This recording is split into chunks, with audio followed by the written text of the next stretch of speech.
que vous êtes tous réveillés, je peux vous annoncer que nous sommes convoqués à Estamos. Qui veut du café? Fasciste! C'est urgent. Pourquoi on est convoqué à Estamos? Je sais pas, c'est le président en personne qui nous a convoqués. C'est ça, c'est un piège pour recapturer Linéa, ils peuvent aller se faire foutre. Ouais, moi je reste ici. Ça va mon niche-binéné? Oui, ma céleri nounette. Eh bien, Sequel, tu ne demandes pas à ton Alinéa Ninette si elle va bien? Hein? Ah non, c'est pas vraiment mon style.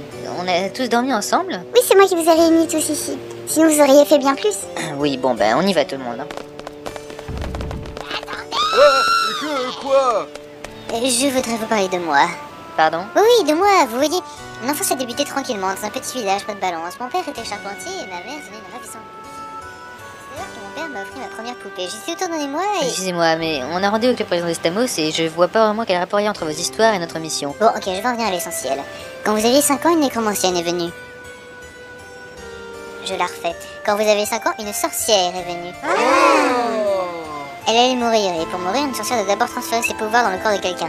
Elle voulait le faire avec Simone. C'est là que j'ai refusé et que je l'ai invitée à me donner ses pouvoirs. Cette sorcière était Ultramécia. C'est quoi le mot que vous n'avez pas compris cette fois? Non, c'est pas ça, mais on le savait déjà tout ça. Ah,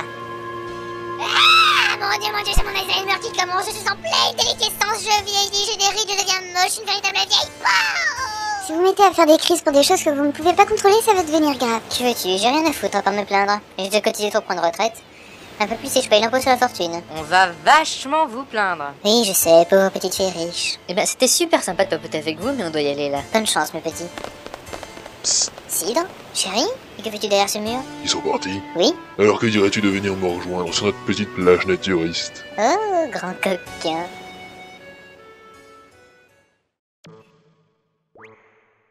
Soyez sur vos gardes. Il y a un soldat en face à côté de la porte. Bien le bonjour à vous. Le président vous attend. Allez-y. Ok. Bon, on l'attend? Je crois. Il y a personne ici. Bon, qu'est-ce qu'il fout? Ça fait 2 heures que vous attendez là. Qu'est-ce que vous foutez? Ben, on attend le président. Le bureau du président, c'est la porte au fond du couloir. Il n'en est pas sorti. Mais on le savait, on se reposait juste. La sieste a assez duré. Le président n'a pas que ça à foutre. Oui, on y va. C'est là. Mais c'est pas de ma faute. Il était juste à côté de la porte. J'ai cru qu'il gardait le bureau du président. Je pouvais pas savoir que c'était l'autre porte. Bonjour, qui dois-je annoncer? Les rides. Très bien.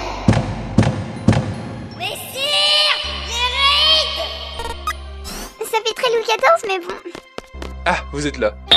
La lune? Eh oui, c'est moi. Oui, je sais, ça peut choquer. Quoi qu'il en soit, je suis heureux de vous rencontrer enfin. Je suis vos aventures dans mes rêves. Vous? Président? Président de la plus grande nation du globe. Comme quoi il y a de l'espoir pour tous les simples d'esprit. Pas vrai, vous deux? Hein? Bon, vous allez y passer 3 heures. Vous êtes Kiré Wargle? Oui. Félicitations, j'aime beaucoup ce que vous faites. Pardon? Oui, votre façon de mener la bande à la baguette. Ah ça, merci beaucoup. Bon, on n'a pas que ça à faire, je vous ai convoqué là pour une mission. Ça on savait. Alors, on va brièvement résumer ce qui s'est passé. On était sur le point d'être dans la merde, et maintenant on est en plein dedans. Ça, c'est de l'analyse. La prison d'Abdel a été emportée par l'alarme sélénée jusque dans le frigo volant. Abdel s'y réveille lentement mais sûrement. Elle reprend doucement des forces. Qui plus est, dès son arrivée sur la Terre, Simone a été recapturée par des soldats de Bélina. Encore? Bah oui, que veux-tu, Simone est très demandée. C'est le moment de faire de l'humour. Tu as raison. Que veux-tu savoir? Vous avez un plan contre Ultramécia? Ah, moi, j'en ai un. Tiens donc. Ah, Docteur Geyser. Yaya, bonjour. Je vais vous présenter mon plan. Nous avons Ultramécia utilise les pouvoirs de Simone pour agir à notre époque. Mais Simone est censée être morte dans des 100 générations. Par conséquent, comment cela se peut? Vous vous imaginez quand même pas que c'est nous qui allons vous apporter la réponse? Non, bien sûr, c'était un effet de style, histoire de rendre le sujet plus passionnant. Bien, si Ultramécia le peut, c'est grâce à moi. Vous? J'étudiais le pouvoir de Simone ici, et dans des générations, mes recherches ont porté leurs fruits. Une machine de mon invention permet de voyager dans le temps. Dites-moi que c'est pas une DeLorean volante. Une quoi? Non, rien. Par conséquent, j'ai établi un plan pour faire échouer les plans d'Ultramécia. On n'a qu'à vous buter. Basse? Des quoi? Bah oui, si on vous bute, vous pourrez jamais inventer la machine, et Ultramécia pourra rien faire. Mais oui, il a raison. Nine! De toute façon, mes recherches sont déjà entamées et quelqu'un les poursuivra à ma place. Il y a qu'à les détruire. Mais de toute façon, les actions d'Ultramécia sont inscrites dans notre présent. Modifier le présent pour influencer le passé pourrait déclencher une réaction en chaîne, entraînant d'innombrables modifications de toutes nos cellules temporelles, ce qui pourrait même détruire l'univers. Encore? C'est exactement ce que fait Ultramécia. Pour la contrer, nous devons empêcher son plan de démarrer, modifier son changement sur le passé, pour que les modifications ne prennent plus place qu'à partir de notre temps.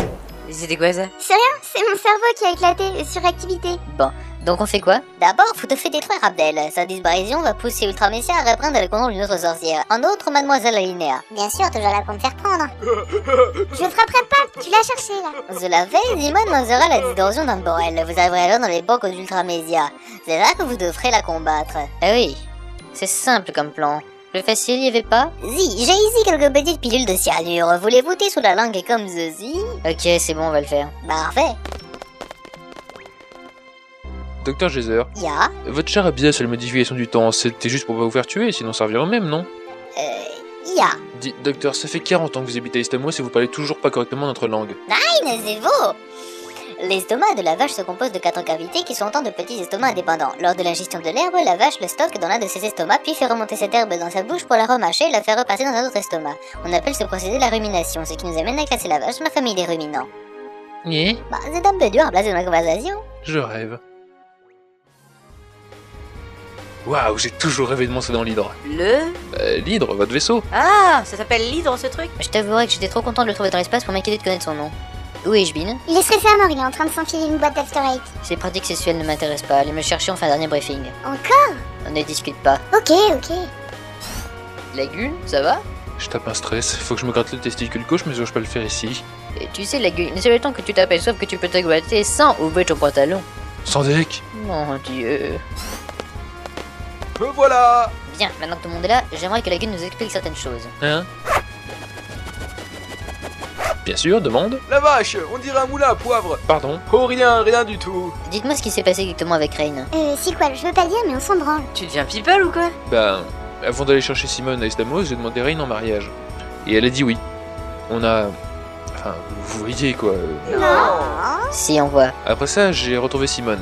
Elle avait tellement grandi. Mais c'est une manie ou quoi? Après avoir vaincu Abdel, le peuple d'Estamos voulait un dirigeant cool, pas tyrannique, limite crétin congénital pour les gouverner. Et donc, vous avez été Et non. pardon. Un vieux croton croulant qui est mort quelques années après. C'est là que j'ai été élu. Et Rain? Elle est morte quelques temps après que j'ai retrouvé Simone. En mettant au monde notre enfant. Je l'ai jamais vue. Mais il devrait avoir l'âge de Sequel. Et les yeux de Sequel. Et les cheveux de Sequel. Et le visage de Sequel.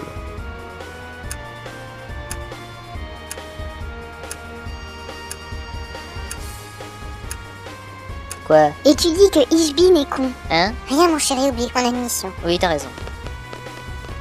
Lagune? Lagune? Tu fais comme moi, Claude? Tu veux plus bouger jusqu'à que c'est quoi sans rendre compte? Mais alors vous êtes mon père? Ouais, 45 secondes de temps de réaction.